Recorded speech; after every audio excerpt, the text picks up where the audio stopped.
La question des formes d'organisation du travail, de leur évolution nécessaire, s'impose aujourd'hui au premier plan des enjeux de gestion des ressources humaines.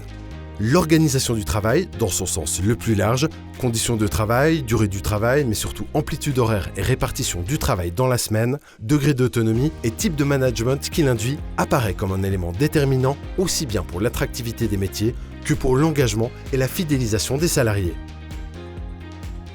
Selon les employeurs, voici les actions opérationnelles qui peuvent être mises en œuvre pour accroître l'attractivité et mieux fidéliser les salariés. Une intervention sur la rémunération et les avantages proposés, l'association des salariés aux résultats de l'entreprise, primes, rémunération variable, à des actions du ressort de l'action sociale ou de l'amélioration du pouvoir d'achat. Une intervention sur l'aménagement du temps de travail en travaillant sur la flexibilité horaire et la qualité des plannings, sur la durée du temps de travail, sur la maîtrise des ouvertures le dimanche dans certains secteurs. Une intervention sur la qualité du management, du développement des compétences par la formation et des conditions de travail, par le développement des collectifs de travail et de la cohésion des équipes par des moments conviviaux.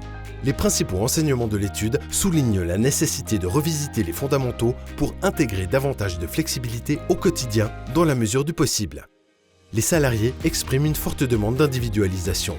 Leur engagement vers l'entreprise n'a pas diminué mais a évolué. Ils adoptent désormais une posture davantage orientée vers une approche de consommateur vis-à-vis de leur employeur. Ils cherchent du sens, d'abord dans la mission de l'entreprise, ses valeurs sociales, son image et sa promesse employeur, mais aussi dans leur activité quotidienne, comme le sentiment d'être utile.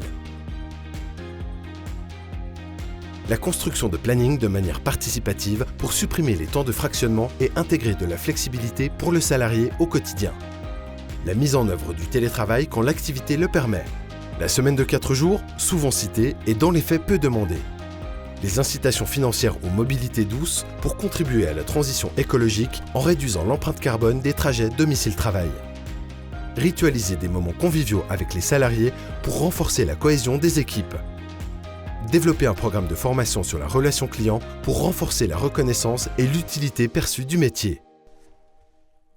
Conduire un état des lieux des pratiques managériales, définir un socle de pratiques harmonisées, stabilisées, quelle que soit la taille de l'entreprise.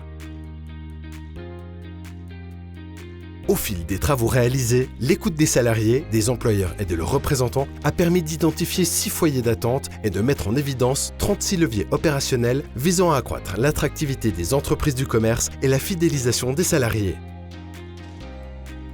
Vous retrouverez l'ensemble de ces leviers dans la synthèse et l'étude complète sur www.perspectivecommerce.com.